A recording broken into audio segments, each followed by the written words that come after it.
Well, well, well. What do we have here? Looks to me like a Camaro that needs LS swapped.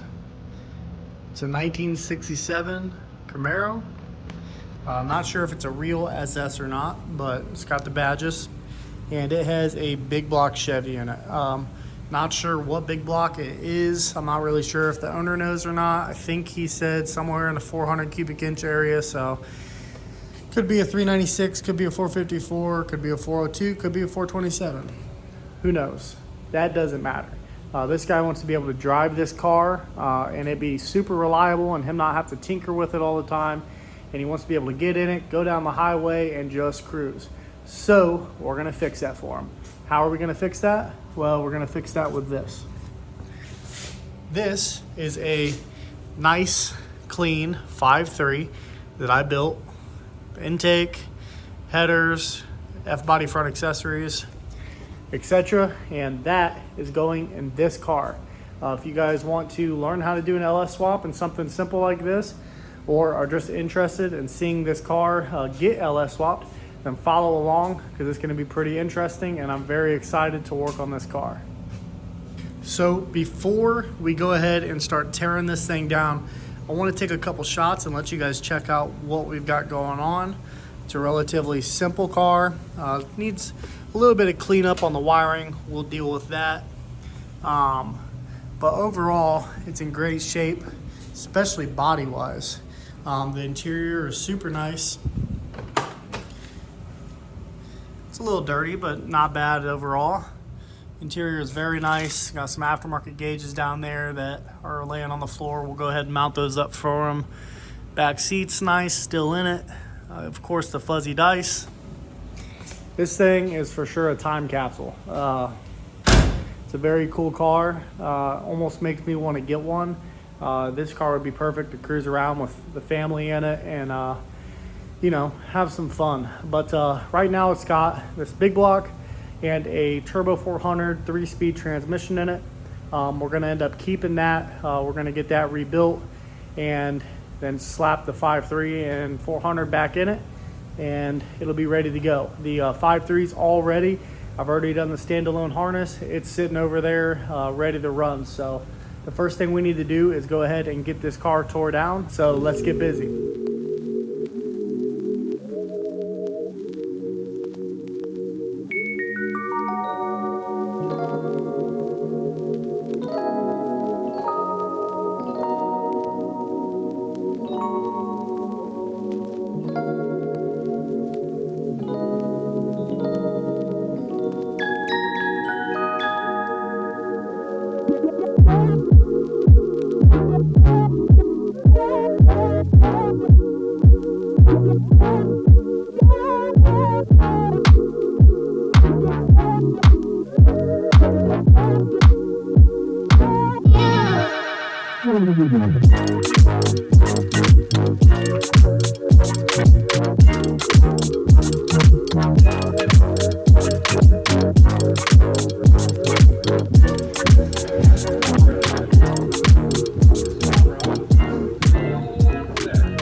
First order of business is to get this hood off.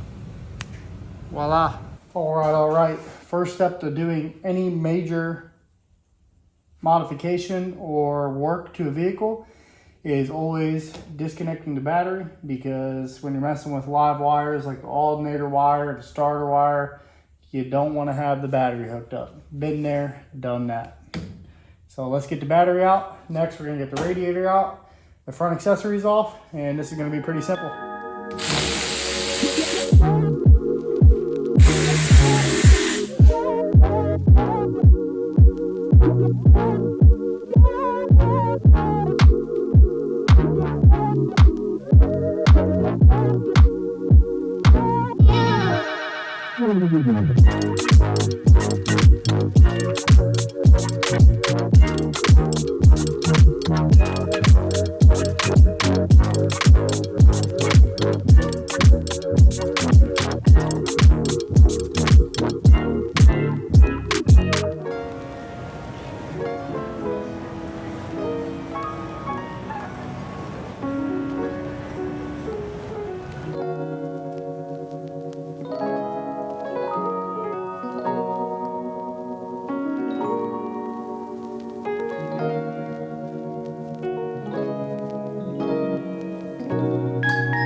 Things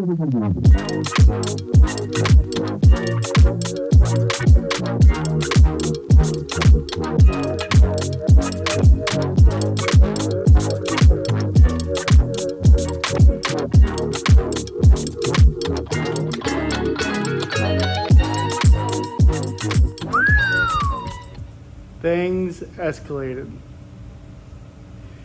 I'm really sorry, but I just started working and got carried away, and I moved the camera out of the way, and I was just working and working and working, and then all of a sudden I was like, oh shit, I didn't record any of that. But this is where we're at. So, engine's out. I took the throttle linkage out because we're gonna end up going to cable, and I modified a fuel line right there, shortened it up and put some fuel injection hose on it so that we can run it to our engine. And then I have the LS hung up over here, and right now I'm working on getting the motor mounts in. So if you're doing a LS swap and the previous engine was a small block or a big block Chevy, it's super easy. You just buy these plates. They're like 30 bucks, 30 to 50 bucks. You can get them on Amazon, eBay, ICT Billet sells them, I think, all over. Then what you do is take your factory mount that bolted to your big block or small block, and you bolt it to this plate. And then it will drop right in the factory location, everything. You do have to measure because there are multiple holes that you can use. But once you get that measured and figure out where the mount should go, bolt it in, and you drop the engine right down in. So I did have to modify these mounts just slightly. Let me see if I can find one. I had to modify them because they weren't working very good. As you can see here, I ground down. There was a little hump right there where I ground down, and it wouldn't let the mount seat up against that plate properly. But now I think we have it good enough, and all we have to do is take these bolts out, set this mount up there like that, and bolt it in. So that's what we're gonna hit on next, and I'm gonna try and be better about filming. All right, so gotta take these out.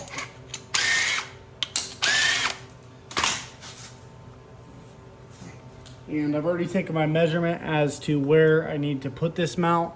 What I did was measured from this bolt hole to the belt housing surface on our big block, and then I went ahead and did that again and found where I needed to put these.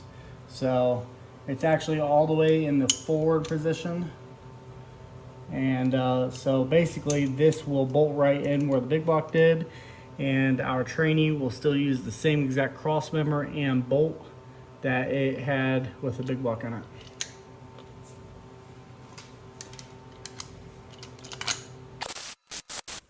I would like to note that 3 hours ago there was a big block in this, and it was running and driving. And we've got the big block out, and we're about to drop an LS in it. So you can do this relatively fast. Obviously, we've got a ton of buttoning up to do. This is the easiest part of the whole build. But I'm gonna quit talking about it. Let's get this LS drug around here and slapped in, so I can go to bed.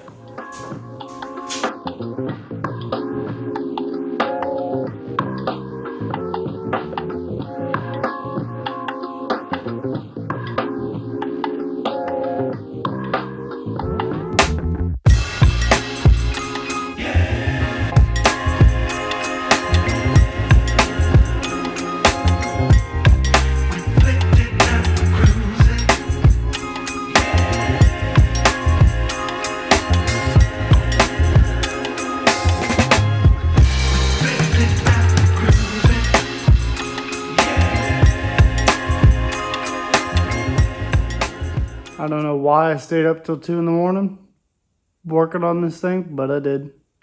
And check it out. Yeah, this car just got dropped off to me like 6 hours ago.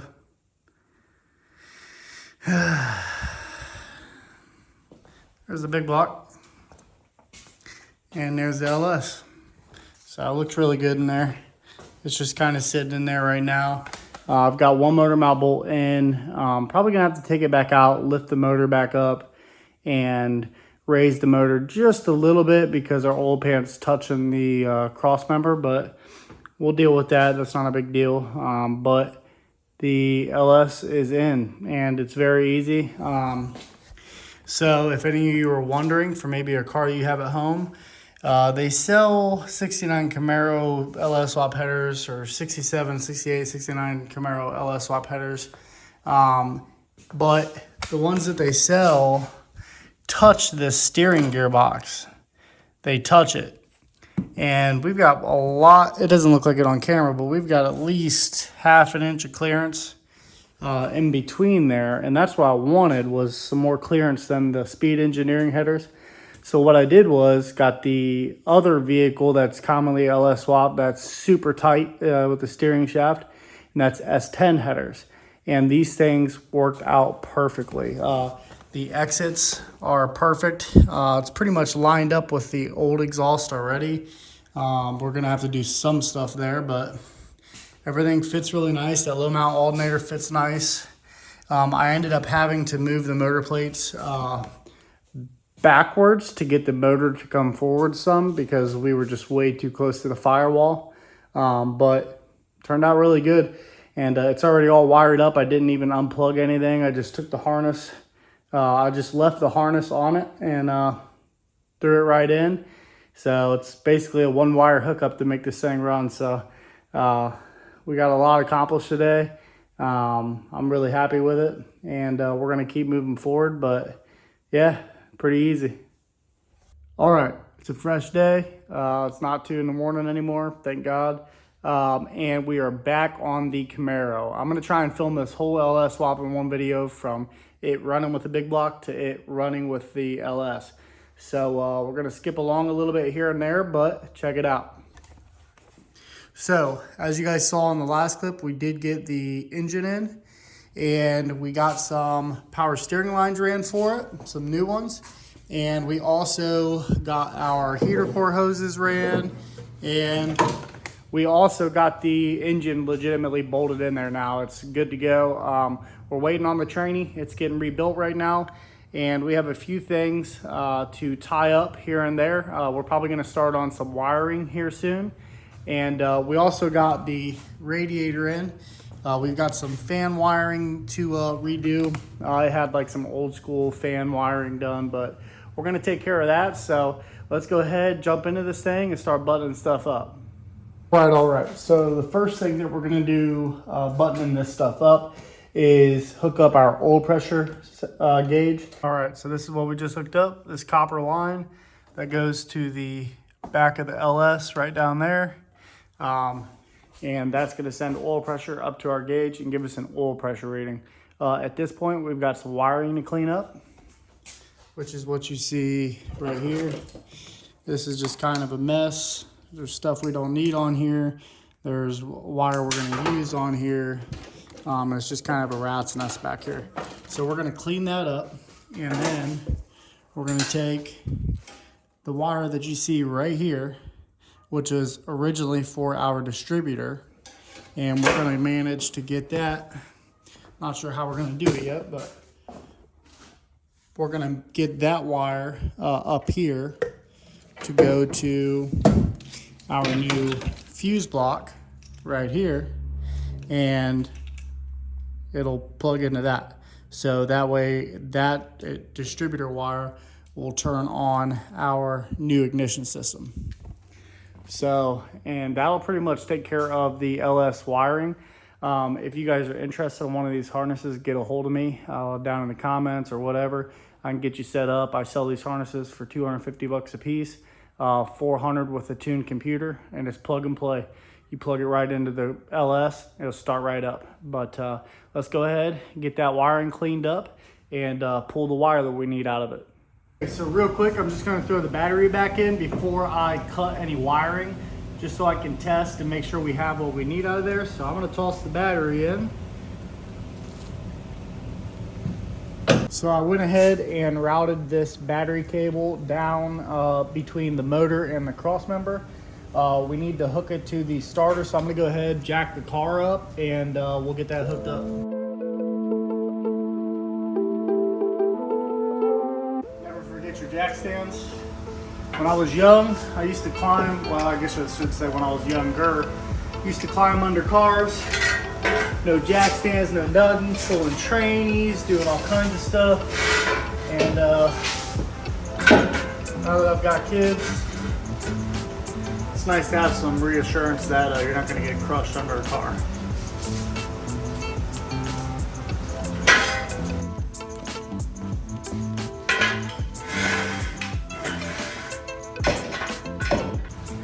America.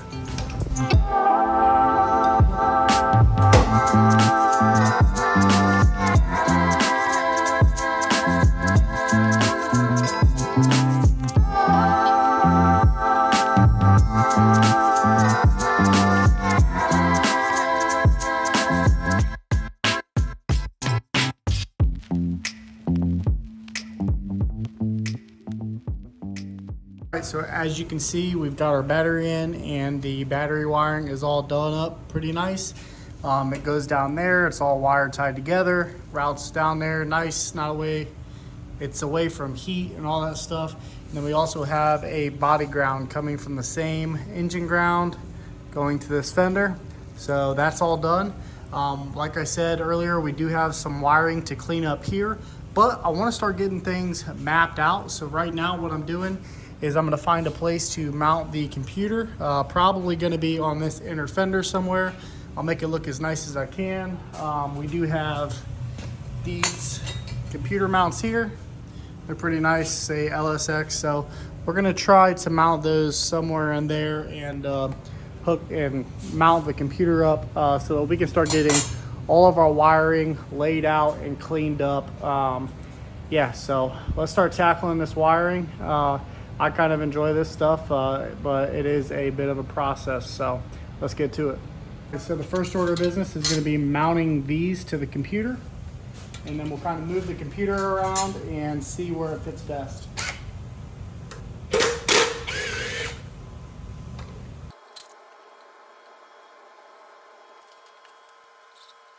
All right, so we have found our spot for the computer. You can see where it's laying right there, but it's actually going to go up in the inner fender and bolt in just like that. We're going to use this hole to bolt it in at the top, so the computer will be suspended kind of up in the air and out of the way. But to do this, we're going to use this hole, and we're going to drill a hole over here, and that will bolt the computer in. But there's no way to get back there to hold a nut, to bolt and nut it. So what we have to do is we're gonna go ahead and take the other mount for the other side. We're going to grind the paint off of this, and then we're gonna tack some nuts on it. That way we can slide that computer up in there and then just bolt it right in. No bolt nut, no nothing. You just 2 bolts and it's held in there. So we're gonna go ahead and get this done. First things first, we have to grind the paint off of this.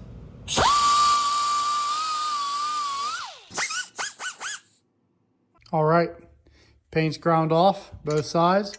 So now what I have here is the bolt and nut. What I'm gonna do is just hold that just like that, and I'm gonna go ahead and tack the nut onto this plate.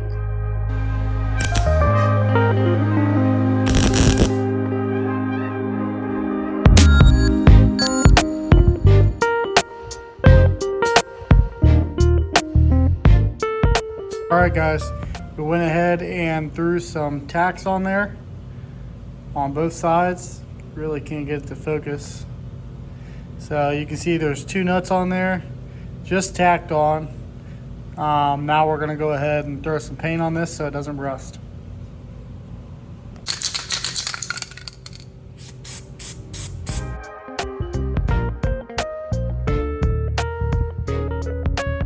We've got the bracket on our computer.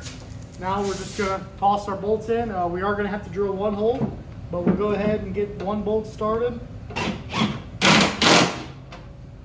And voila, the computer is bolted in there. We're gonna drill one hole here to get the other bolt in there, but once that's done, she'll be mounted.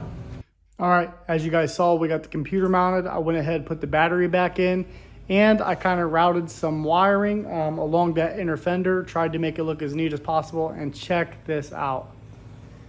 All right, so with the battery in there, where's the computer? I don't know. It's hiding way back up in there. So we did a great job at hiding the computer. It's out of sight, out of mind. And then the wiring for the computer, we went ahead and organized just about as good as we could. There's a lot more wiring there than it looks like. So that's routed there. It'll get just a little bit neater. And then we have our fuse block, which is nicely mounted there. We've got our one ignition wire. We'll end up running that somewhere. And then we went ahead and hooked up our fuel line here to the rail. So that's all hooked up, ready to go. Obviously, we still have to modify the fuel system. We've got an inline fuel pump and a few other things. We got to run a return line. We've got to put a bulkhead in the top of the tank to send the return fuel to, and stuff like that. But for now, we're going to keep on this wiring. Now we can finally get to this rat's nest that I thought we were going to get to way earlier. We're going to probably loom that up, tape it up nice, and run it behind the engine and around there so we can run our starter wire and run our ignition wire. So that's what's next. All right, guys, so we are back on this mess of wiring back here.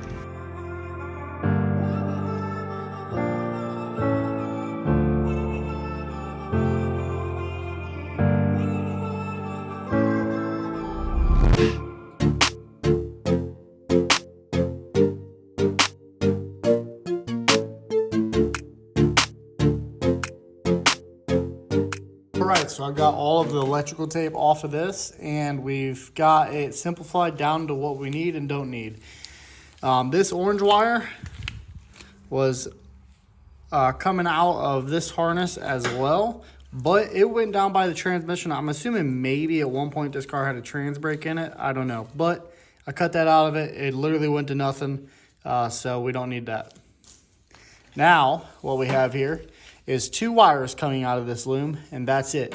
So one wire, which is right here, goes to the ignition switch. So that turns on your distributor. That's what gives the car ignition.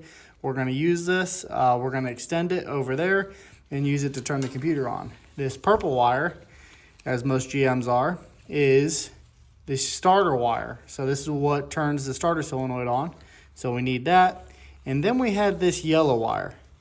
And this yellow wire was tied into the starter wire for some reason, but went to nothing on the other side. So we can get rid of that. So at this point, all we have left are two wires out of that jungle of mess. We're gonna tape these up real nice and get them where we need.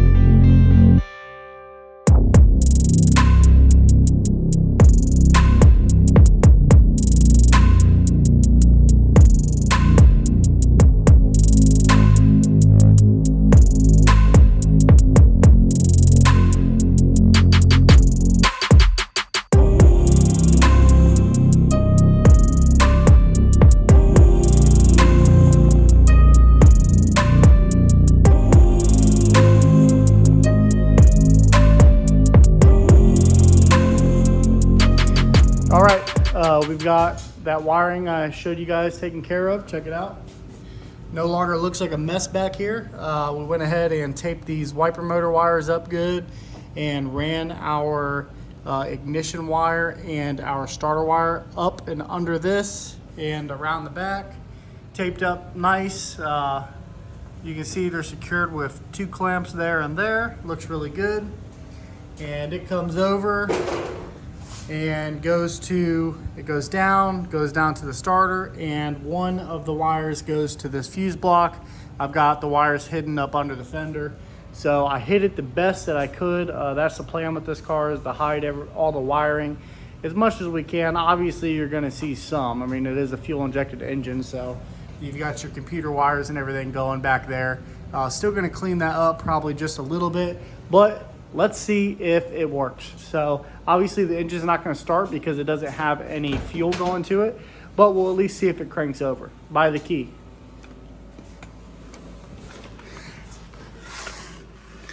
All right, ignition on. Perfect. Well, there you have it. It cranks. The computer is being turned on with the key as well. And at this point, we've got a little bit more wiring to do, but not much. So the wiring that I was just referring to has to do with our electric fans. So previously, this car did have the electric fans already wired up. They were done an okay-ish job. They were done using some older technology where it had a probe that stuck in the radiator. Once that probe seen so much temperature, it would tell the box to turn on. The box would then send power to the fans. We're not doing it that way, mainly because the wiring that was done for that just didn't look very good and kind of looked like a mess. And instead of redoing it, I just figured we'd go ahead and have our computer control the electric fans. It's much more efficient, and overall, it'll just be a better and cleaner way to do this. So I'm going to show you guys how we're going to take care of this. So the way that we're going to do this is we have our accessory wires that come out of our harness. There are 2 fan control wires in this for electric fan 1 and electric fan 2, which is what we're dealing with. We have 2 here. So what happens is when the computer sees a certain temperature, you can program this temperature to whatever you want, but it'll send 2 ground signals out of these to activate our relay. So what we'll have to do is go ahead and wire 2 relays up.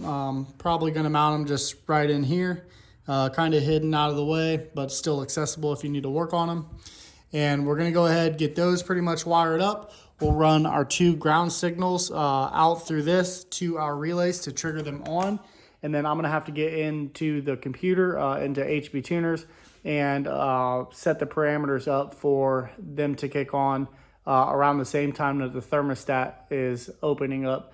So we've got a 160-degree thermostat in it. I'll probably set the fans to turn on around 195 degrees, somewhere in there. I know these LS engines like to run a little bit warmer, but we'll keep it right in that 160 to 195 range. So that will be a pretty healthy place for it to run. All right, guys, check it out. The relays are wired up in there. It turned out really nice. I already went ahead and tested it, and it does work good. I just sent ground to the relays, and it's turned the fans on, which is good. That means it has everything it needs besides the computer input. We're going to go ahead and set the parameters for that. Once we get a little bit closer to driving and tuning the car, we'll deal with that and make sure everything works. But for now, the only thing stopping this thing from running is fuel. It has everything it needs to run except for fuel. So we need to get all the fuel lines done up. I've already got one done there. But we need to get the fuel pump in, the fuel filter in, and we're also converting this to a return style fuel system. So we're gonna have to run a return line and a regulator, which that's relatively easy because I have a Corvette fuel filter that has a regulator built into it. So that'll be super simple, but we need to drop the tank and put a bulkhead connector in it to send fuel back down in the tank. And between the last shot and now, I just went ahead and dropped the tank so we could get started on this. So as you see, I have the tank back here. I went ahead, pulled it out, and I pulled the sending unit out of the tank. And if we walk over here, here's the sending unit. Now, this setting unit only had one feed line coming out of it.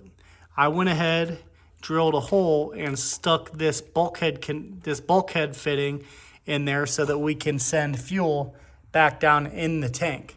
So I'm gonna finish this up. We need to seal it up and put a nut on the other side. And then we're gonna go ahead and drop this whole assembly back down in the tank. And then we can toss that tank back up in there and start mounting our fuel pump and our fuel filter in there and wire that up and get it all ready to go.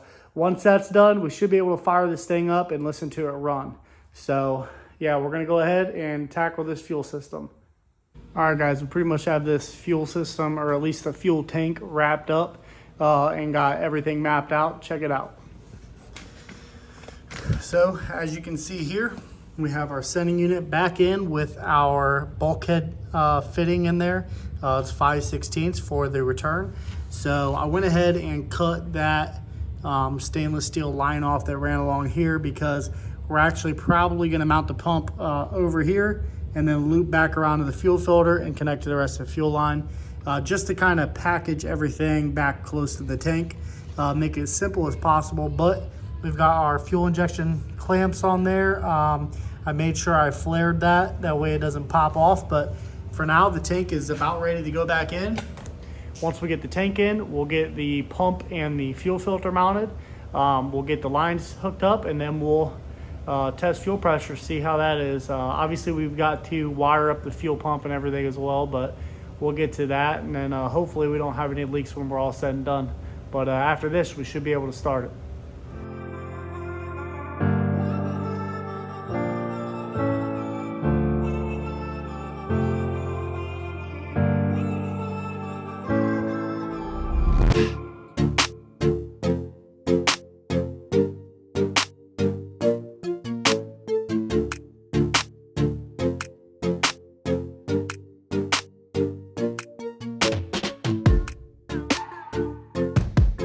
Okay, we're gonna take you guys under and let you see the fuel system. So here we have it. We have our feed and our return coming out from the top of the tank. As you guys saw, we added that bulkhead. Then, so it goes out of the feed, in and around to the pump.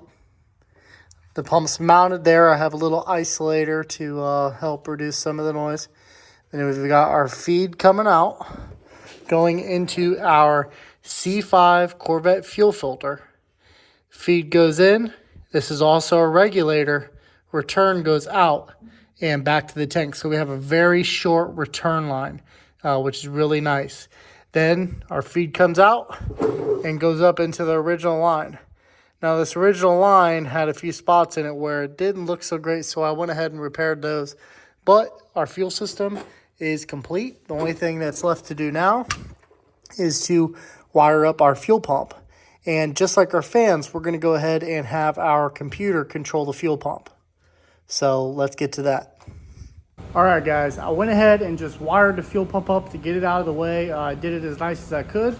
So these harnesses that I sell have a fuel pump fuse ready to go. All I did was tap into the back of it. I grabbed power from the battery and then sent power out to the fuel pump. This is pre-wired from the ECU. So the ECU controls that relay turning off and on. So let me take you guys down here and show you the wiring to the fuel pump that I ran out back. So if you can see there, I went ahead, twisted that wire and tied it up, secured it next to the frame. It goes all the way back to the fuel pump. So as you saw, the fuel pump wiring is done. Let's go ahead and check and see if it kicks on when we turn the key on.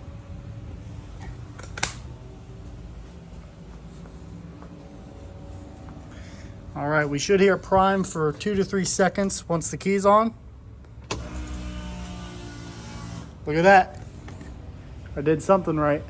So in theory right now, if we crank this thing up, which we know it's going to crank because we already tested that, in theory, if we try to crank it, it's going to start. So Screw it. Let's see if it starts.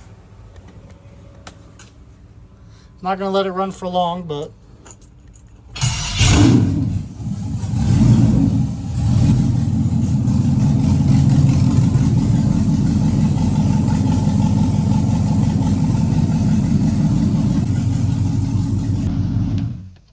there we go. We have a running 1967 LS swapped Camaro. This thing turned out great, guys. Check it out.